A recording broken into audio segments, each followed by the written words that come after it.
పఖ్తూన్ fighters, Baloch రెబెల్సు, Tehreek ఈ Taliban Pakistan ఇట్లాగా వివిధ వర్గాలు ఏదైతే పాకిస్తాన్ మీద ఆగ్రహంతో ఉన్నటువంటి వాళ్ళు పాకిస్తాన్ సైన్యాన్ని వెంటాడి, వేటాడి చంపుతుంటే సరిహద్దు ప్రాంతాలు వాస్తవంగా పేరుకి పాకిస్తాన్ మ్యాపుల్లో ఉన్నాయి గానీ, అవి ఆల్రెడీ ఆ తీవ్రవాద సంస్థల చేతుల్లోకి వెళ్ళిపోతే, పాకిస్తాన్ దృష్టిలో వాళ్ళు తీవ్రవాదులు, అదే ఆయా ప్రాంతాల యొక్క ప్రజల దృష్టిలో వాళ్ళు సమరయోధులు కావడంతో వాళ్ళ పరిపాలనే నడుస్తున్నటువంటి పరిస్థితి.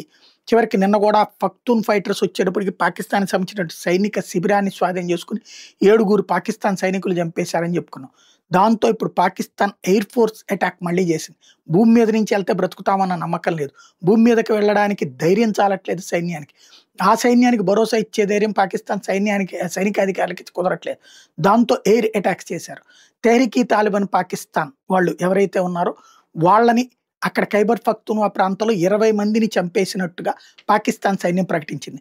అయితే వాళ్ళు అది ప్రకటించిన కొద్దిసేపటికే 2 పాకిస్తాన్ సెక్యూరిటీ పర్సనల్స్‌ని సూసైడ్ అటాక్‌లో అదే ఖైబర్ పఖ్తూన్‌ఖ్వాలో క్యాడెట్ కాలేజీ ఖైబర్ ప్రాంతంలో కాల్చి చంపారు ఇటు వీళ్ళు.